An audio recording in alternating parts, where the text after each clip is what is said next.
Hey you guys, how's it going? Welcome back to the channel. If you haven't subscribed, please subscribe so that you can be notified when I go live or upload a new video, and please like this video. So in this video we are starting in Exodus chapter 18. I wanted to try to do part 2 of understanding the book of Revelations, but I don't think I'm going to have time to do it today. So I am going to try to upload part 2 of understanding the book of Revelations. Now, if you haven't already seen part 1, it's really good. Go watch it. I'm going to put the link in the description. And yeah, so hopefully I can get part 2 of that uploaded. But again, if you haven't seen part 1, and I know a lot of you guys haven't, go check it out. And that way you'll be ready for when part 2 comes out.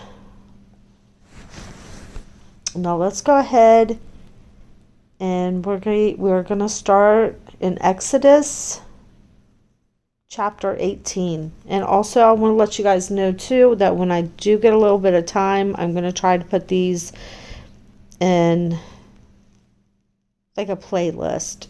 That way you guys can know if you know where to find the Bible studies. You guys will be able to know where to find other videos like news videos or the videos about Nature Boy. So that way you guys have them. But I've never thought to do that before. But I think it would be a good idea, especially since, you know, this channel, we do a couple of different topics on this channel. So with that being said, let's go ahead. We're going to start chapter 18, verse 1. And if you guys have your Bibles, please follow along so that you guys can see for yourself that that's what is being said, and you're not taking anybody's word for anything. And Jethro, the priest of Midian, Moses' father-in-law, heard of all that God had done for Moses and for Israel, his people, that the Lord had brought Israel out of Egypt. Then Jethro, Moses' father-in-law, took Zipporah, Moses' wife, after he had sent her back, with her 2 sons, of whom the name of one was Gershom, for he said, I have been a stranger in a foreign land. And the name of the other was Eliezer, for he said, the God of my father was my help, and delivered me from the sword of Pharaoh. And Jethro, Moses' father-in-law, came with his sons and his wife to Moses in the wilderness, where he was encamped at the mountain of God. Now he had said to Moses, I, your stepfather-in-law, Jethro, coming to you with your wife and her 2 sons with her. So Moses went out to meet his father-in-law, bowed down and kissed him, and they asked each other about their well-being. And they went into the tent, and Moses told his father-in-law all that the Lord had done to Pharaoh and to the Egyptians for Israel's sake, all the hardships that had come upon them along the way, and how the Lord had delivered them. Then Jethro rejoiced for all the good which the Lord has done for Israel, whom he had delivered out of the hand of the Egyptians. And Jethro said, Blessed be the Lord, who has delivered you out of the hand of Egyptians and out of the hand of Pharaoh, and who has delivered the people from under the hand of the Egyptians. Now I know that the Lord is greater than all the gods, for in the very thing in which they behaved proudly, he was above them. Then Jethro, Moses' father-in-law, took a burnt offering and other sacrifices to offer to God, and Aaron came with them all. with all the elders of Israel to eat bread with Moses' father-in-law before God. And so it was on the next day that Moses sat to judge the people, and the people stood before Moses from morning until evening. So when Moses' father-in-law saw all that all he did for the people, he said, "What is this thing that you are doing for the people? Why do you alone sit, and all the people stand before you from morning until evening?" And Moses said to his father-in-law, "Because the people come to me to inquire of God. When they have a difficulty, they come to me, and I judge between one and another, and I make known the statutes of God and his laws." So Moses' father-in-law said to him, "The thing that you do is not good. Both you and these people who are with you will surely wear yourselves out, for this thing is too much for you. You are not able to perform it all by yourself. Listen now to my voice. I will give you counsel, and God will be with you. Stand before God for the people, so that you may bring the difficulties to God. And you shall teach them the statutes and the laws, and show them the way in which they must walk and the work they must do. Moreover, you shall select from all the people able men, such as fear God, men of truth, hating covetousness, and place such over them to be rulers of thousands, rulers of hundreds, rulers of fifties, and rulers of tens. And let them judge the people at all times. Then it will be that every great matter they shall bring to you, but every small matter they themselves shall judge. So it will be easier for you, for they will bear the burdens with you. If you do this thing, and God so commands you, then you will be able to endure, and all this people will also go to their place in peace." So Moses heeded the voice of his father-in-law and did all that he had said. And Moses chose able men out of all Israel and made them heads over the people, rulers of thousands, rulers of hundreds, rulers of fifties, and rulers of tens. So they judged the people at all times. The hard cases, though, they brought to Moses, but they judged every small case themselves. Then Moses let his father-in-law depart, and he went his way to his own land. In the 3rd month after the children of Israel had gone out of the land of Egypt, on the same day they came to the wilderness of Sin. Now, as you can see, even as today we have judges that rule over jurisdiction, we have a president that rules over a country. This is the same way in which Moses was trying to do it, so that he didn't have to stand before these people all day and all night. And he probably did that and still didn't be able to hear everybody's cases. People were trying to stand before Moses, so that while Moses is trying to judge according to God's laws, he would use God's laws in order to say what was right and what was wrong. But this had to have been a difficult task for Moses, because Moses, there's no way he could have had every single case looked at by the end of the day. There's just no way.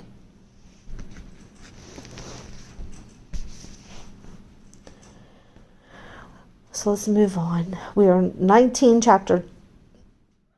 chapter 19, verse 2.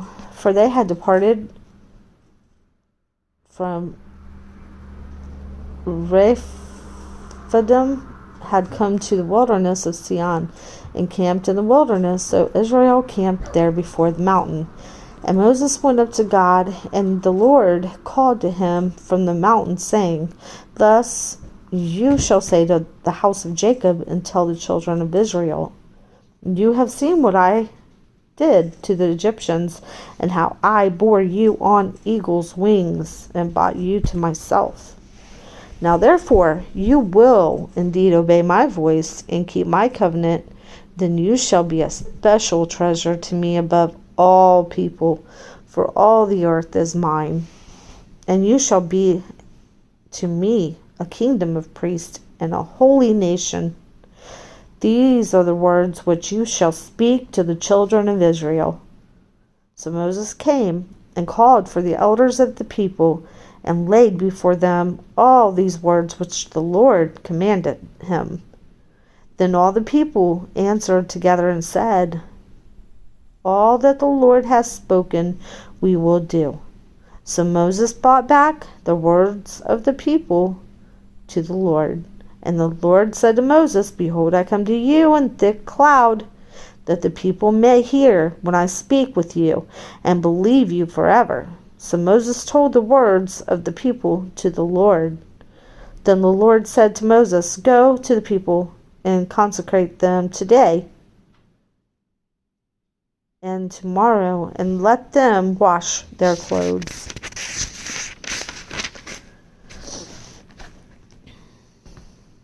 And let them be ready for the third day, for on the third day the Lord will come down upon Mount Sinai in the sight of all the people. You shall set bounds for the people all around, saying, take heed to yourself that you do not go up to the mountain or touch its base. Whoever touches the mountain shall surely be put to death. Not a hand shall touch him, but he shall surely be stoned or shot with an arrow. Whether man or beast, he shall not live. When the trumpet sounds long, they shall come near the mountain. So Moses went down from the mountain to the people and sanctified the people, and they washed their clothes. And he said to the people, be ready for the third day. Do not come near your wives. Then it came to pass on the third day in the morning that there was thunderings and lightning and a thick cloud on the mountain, and the sound of the trumpet was very loud, so that all the people who were in the camp trembled. And Moses brought the people out of the camp to meet with God, and they stood at the foot of the mountain. And now Mount Sinai was completely in smoke, because the Lord descended upon it in fire. Its smoke ascended like the smoke of a furnace, and the whole mountain quaked greatly. And when the blast of the trumpet sounded long and became louder and louder, Moses spoke, and God answered him by voice. Then the Lord came down upon Mount Sinai on the top of the mountain, and the Lord called Moses to the top of the mountain, and Moses went up. And the Lord said to Moses, go down and warn the people, lest they break through to gaze at the Lord, and many of them perish. Also let the priests who come near the Lord consecrate themselves, lest the Lord break out against them. But Moses said to the Lord, the people cannot come up to Mount Sinai, for you warned us, saying, set bounds around the mountain and consecrate it. Then the Lord said to him, away, get down, and then come up, you and Aaron with you. But do not let the priest and the people break through to come up to the Lord, lest he break out against them. So Moses went down to the people and spoke to them. And God spoke all these words, saying, I am the Lord your God, who brought you out of the land of Egypt, out of the house of bondage. You shall have no other gods before me. You shall not make for yourself a carved image, any likeness of anything that is in heaven above, or that is in the earth beneath, or that is in the water under the earth. You shall not bow down to them, nor serve them, for I am the Lord your God, and I am a jealous God, visiting the iniquities of the fathers upon the children, to the third and fourth generation of those who hate me, but showing mercy to thousands to those who love me and keep my commandments. Now, you guys, these are the 10 commandments. So let's go over these, and because this is very important.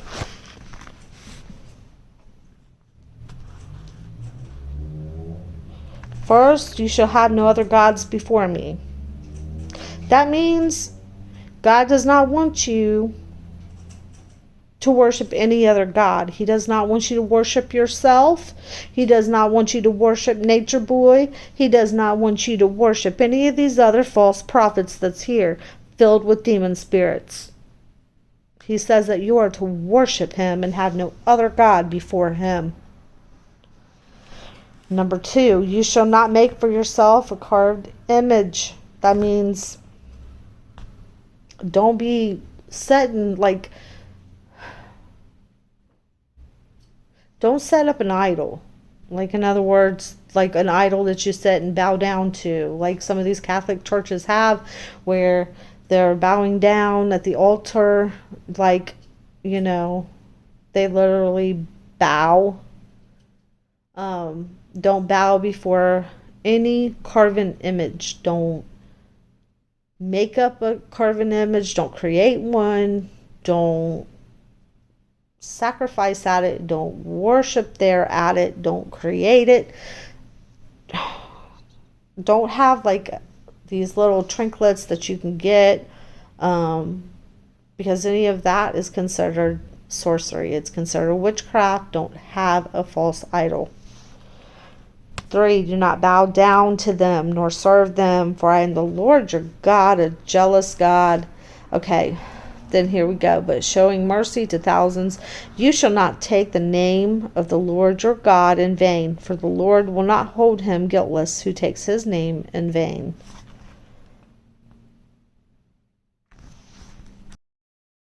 So what does this mean when it says do not take the Lord's name in vain? It means not to like, sometimes when you see people and they're mocking God, or they're mocking the Holy Spirit, or anything that you do that is making fun of God, he says not to do that. Don't use his name in vain. Don't use his name in any way that is not for good. Remember the Sabbath day to keep it holy. And this is another thing that we need to discuss, because you guys, the Catholic Church changed the laws. They changed the Sabbath day, which is something they're not allowed to do. And this is where we have went wrong, is thinking that Sunday is the Sabbath day. Sunday is not the day of Sabbath. Saturday is the 7th day. Saturday is the 7th day. The Catholic Church changed it from Saturday to Sunday for the sun god. They're not going to admit to that. They're not going to tell you that. But that's why they changed it to Sunday, so that you're worshiping the sun god on Sunday. But God says that's one of his commandments, and he knew stuff like this would happen. This is why he, points out certain things. Remember the Sabbath day to keep it holy. Sunday is not a holy day. 6 days you shall labor and do all your work, but the 7th day is the Sabbath day of the Lord your God. In it you shall do no work, you, nor your son, nor your daughter, nor your male servants, nor your female servants, nor your cattle, nor your stranger who is within your gates. For in 6 days the Lord made the heavens and the earth, the sea and all that is in them, and rested on the seventh day. Therefore the Lord blessed the Sabbath day and hallowed it. So that day is very, very important to God. He wants you to keep that day holy. That means He doesn't want us to work on that day. And I know sometimes it's hard, but He doesn't even want us to cook on that day, which is on a Saturday. The day before, we are to do any preparations that we have to do so that when Saturday comes, we are not having to do anything. We don't have to cook. We don't have to do dishes. We don't have to take out the trash. We don't do laundry. We don't do nothing on Saturday. It's a day to sit around the house, read the Bible, keep His day holy. Or you can go to the park, I don't know what y'all do on the holy Sabbath day, but on that day, what we ought to be doing is keeping His day holy and, talking to Him, reading the Bible, spending the day, just taking a walk, being in tune with God, and, Then it says, honor your father and your mother, that your days may be long upon the land which the Lord your God is giving you. You shall not murder. You shall not commit adultery. You shall not steal. You shall not bear false witness against your neighbor. You shall not covet your neighbor's house. You shall not covet your neighbor's wife, nor his male servant, nor his female servant, nor his ox, nor his donkey, nor anything that is in your neighbor's. Now all the people witnessed the thunderings, the lightning flashes, the sound of the trumpet, and the mountains smoking. And when the people saw it, they trembled and stood afar off. Now, if these people only just was, they witnessed the thunderings, they witnessed the lightning flashes, the sound of the trumpet, and the mountains smoking. So when these people just saw that and didn't actually see the face of God, can you imagine what it's going to be like on that day when we look God in the face? He allows us to finally see Him, because it says every eye will see Him. And they just trembled at the lightning and thunder and the smoke. What will we do when we stand before Him?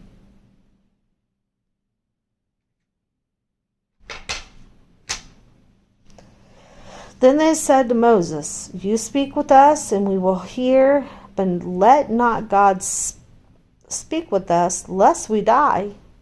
Because even they knew, they felt it at this point. They're like, don't let us look upon Him. Don't let us even speak to Him. He is so, we would not be able to withstand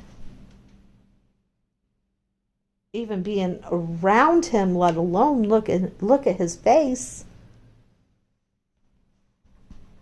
So the people stood afar off, but Moses drew near the thick darkness where God was. Then the Lord said to Moses, thus you shall say to the children of Israel, you have seen that I have talked with you from heaven. You shall not make anything to be with me, gods of silver or gods of gold. You shall not make for yourselves an altar of earth. You shall make for me, and you shall sacrifice on it your burnt offerings and your peace offerings, your sheep and your oxen. In every place where I record my name, I will come to you and I will bless you. And if you make me an altar of stone, you shall not build it of hewn stone, for if you use your tool on it, you have profaned it. Nor shall you go up by steps to my altar, that your nakedness may not be exposed on it. Now these are the judgments which you shall set before them. If you buy a Hebrew servant, he shall serve 6 years, and in the 7th he shall go out free and pay nothing. If he comes in by himself, he shall go out by himself. If he comes in married, then his wife shall go out with him. See, the Lord, he was laying down the laws for people. Okay, it started back in the Old Testament where he taught people how to live. He set laws, he set down his commandments, and he's saying, okay, if you follow this, you're going to be okay. But if you stray from these things, then you're going to start getting into some trouble. But the Bible teaches you how to live. If his master has given him a wife, and she has borne him sons or daughters, the wife and her children shall be her master's, and he shall go out by himself. But if the servant plainly says, I love my master, my wife, and my children, I will not go out free, then his master shall bring him to the judges. He shall also bring him to the door or to the doorpost, and his master shall pierce his ear with an awl, and he shall serve him forever. And if a man sells his daughter to be a female slave, he shall not go out as the male slaves do. If she does not please her master, who has betrothed her to himself, then he shall let her be redeemed. He shall have no right to sell her to a foreign people, since he has dealt deceitfully with her. And if he has betrothed her to his son, he shall deal with her according to the customs of daughters. If he takes another wife, he shall not diminish her food, her clothing, and her marriage rights. And if he does not do these 3 things for her, then she shall go out free without paying money. He who strikes a man so that he dies shall surely be put to death. However, if he did not lie in wait, but God delivered him into his hand, then I will appoint for you a place where he may flee. But if a man acts with premeditation against his neighbor to kill him by treachery, you shall take him from my altar that he may die. And he who strikes his father or his mother shall surely be put to death. He who kidnaps a man and sells him, or if he is found in his hand, shall surely be put to death. And he who cures his father or his mother shall surely, or he who curses his father or his mother shall surely be put to death. If men contend with each other, and one strikes the other with a stone or with his fist, and he does not die, but is confined to his bed, if he rises again and walks about outside with his staff, then he who struck him shall be acquitted. He shall only pay for the loss of his time, and shall provide for him to be thoroughly healed. And if a man beats his male or female servant with a rod, so that he dies under his hand, he shall surely be punished. Notwithstanding, if he remains alive a day or 2, he shall not be punished, for he is his property. If men fight and hurt a woman with child, so that she gives birth prematurely, yet no harms comes, he shall surely be punished according as the woman's husband imposed on him, and he shall pay as the judges determine. But if any harm follows, then you shall give life for life, eye for eye, tooth for tooth, hand for hand, foot for foot, burn for burn, wound for wound, stripe for stripe.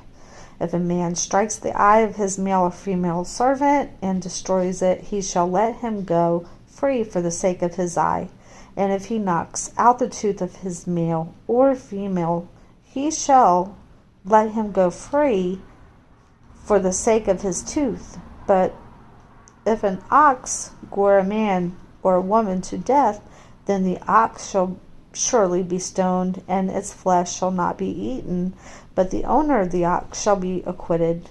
But if the ox tended to thrust with its horns in times past, and it has been made known to his owner, and he has not kept it confined, so that it has killed a man or a woman, the ox shall be stoned, and its owner also shall be put to death.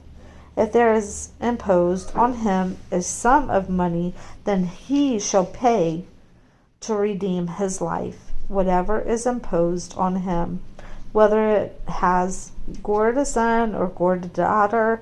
According to this judgment, it shall be done to him. If the ox gores a female or a male or female servant, he shall give to their master 30 shekels of silver, and the ox shall be stoned. And if a man opens a pit, or if a man digs a pit and does not cover it, and an ox or a donkey falls in it, the owner of the pit shall make it good. He shall give money to their owner, but the dead animal shall be his. If one man's ox hurts another so that it dies, then they shall sell the live ox and divide the money from it, and the dead ox they shall also divide. Or if it was known that the ox tended to thrust in time past, and its owner has not kept it confined, he shall surely pay ox for ox, and the dead animal shall be his own. If a man steals an ox or a sheep and slaughters it or sells it, he shall restore 5 oxen for an ox, or 4 sheep for a sheep.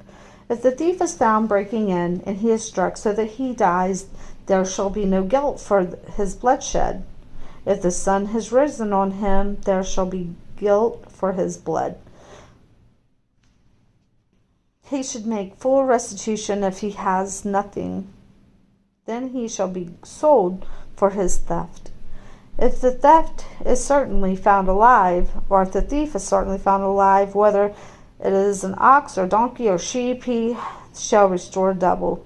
If a man causes a field or vineyard to be grazed and lets loose his animals, and it feeds in another man's field, he shall make restitution from the best of his own field and the best of his own vineyard.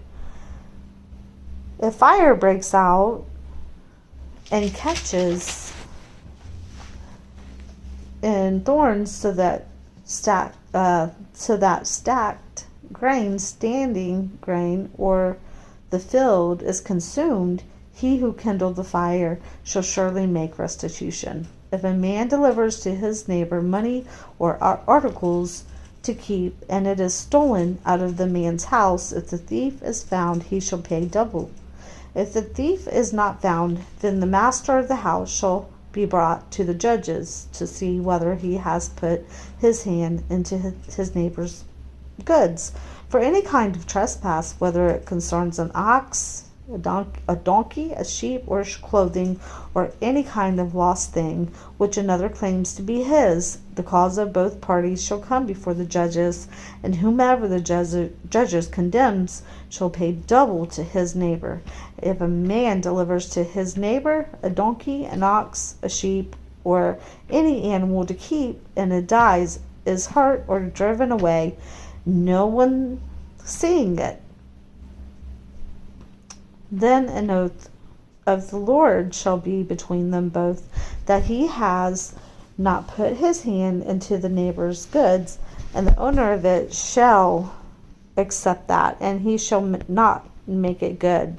So, now, you guys remember that the way that Moses' father-in-law came in and said, this is going to make you tired. You're going to have to get some judges. You're going to have to get people ruling over other people so basically you can get a break. Well, this is why God is laying down all these laws for all these judges, because he wants these rules to be his rules. He wants these laws to be his laws. And he wants the judges to have the laws for the people that God created. He just wants, the judges these judges, they don't really have to judge anything because God already laid down the law. And the judges are basically there just to enforce it and make sure that God's laws are being heard and protected. Now, this wasn't the judges or even Moses. This was not his laws. These were our God's laws. So where are we? Okay, if a man delivers to his neighbor a donkey, an ox, a sheep, or any animal to keep, and it dies, is hurt or driven away, no one is seeing it, then an oath of the Lord shall be between them both, that he has not put his hand into his neighbor's goods. Excuse me. So let's move on. And let's see. And the owner of it shall accept that, and he shall not make it good. But if, in fact, it is stolen from him, he shall make restitution to the owner of it. If it is torn to pieces by a beast, then he shall bring it as evidence, and he shall not make good what was torn.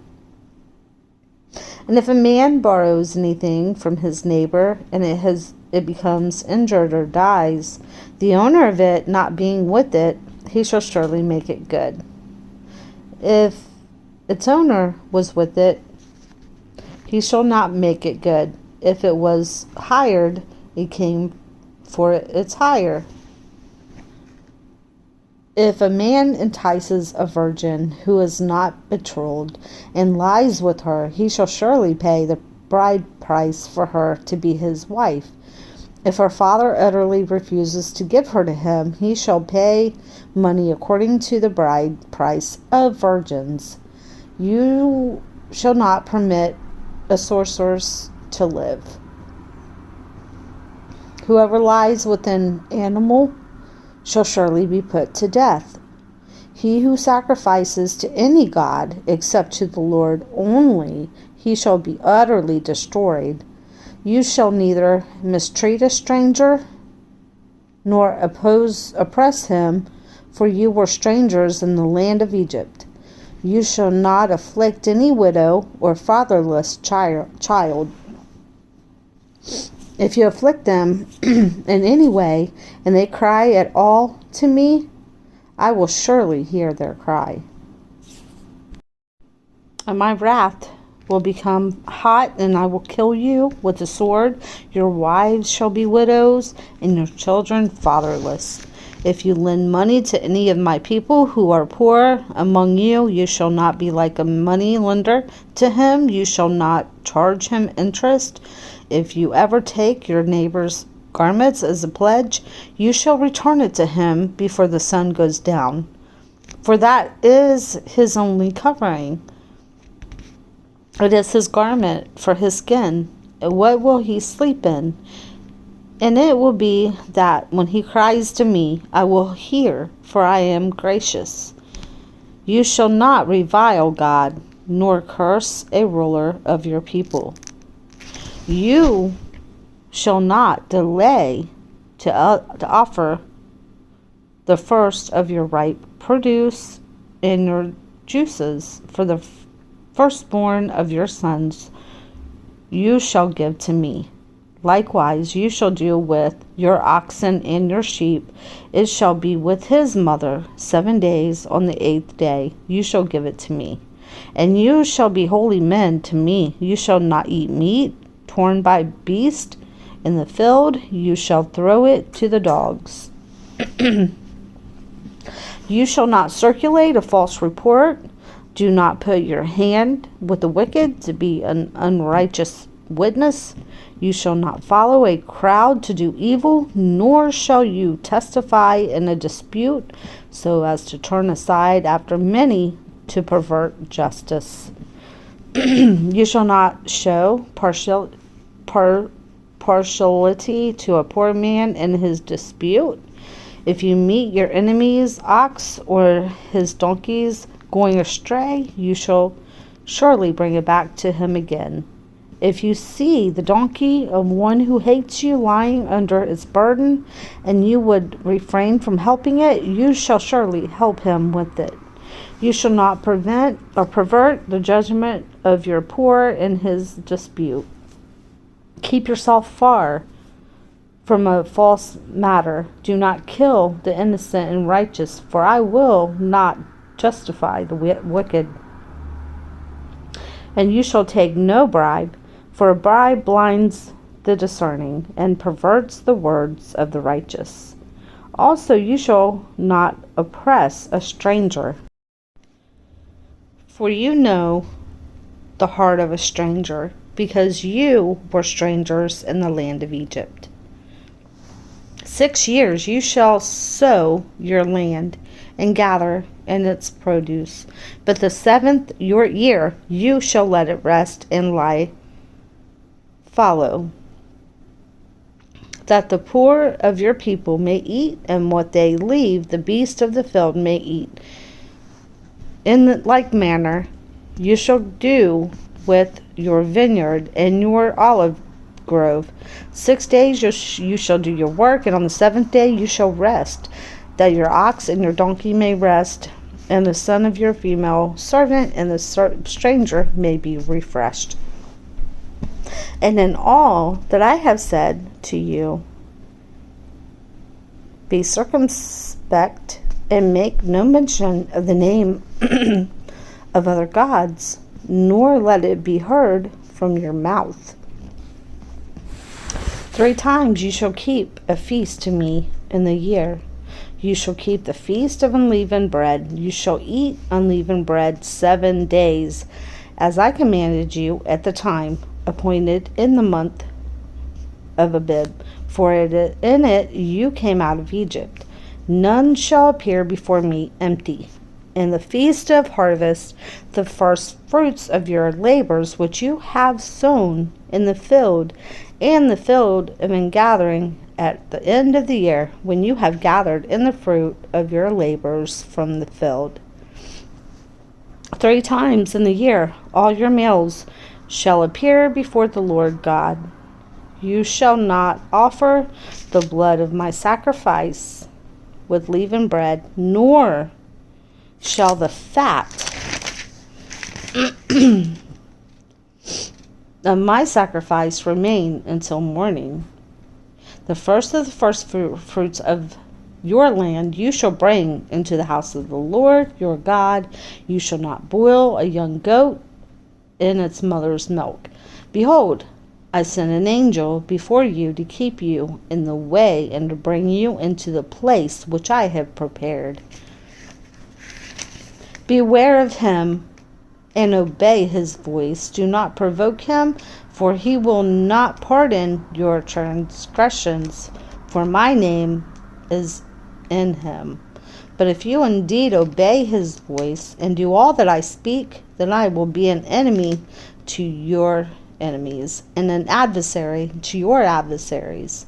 For my angel will go before you and bring you into the Amorites and the Hittites and the Perizzites and the Canaanites and the Hivites and the Jebusites, and I will cut them off.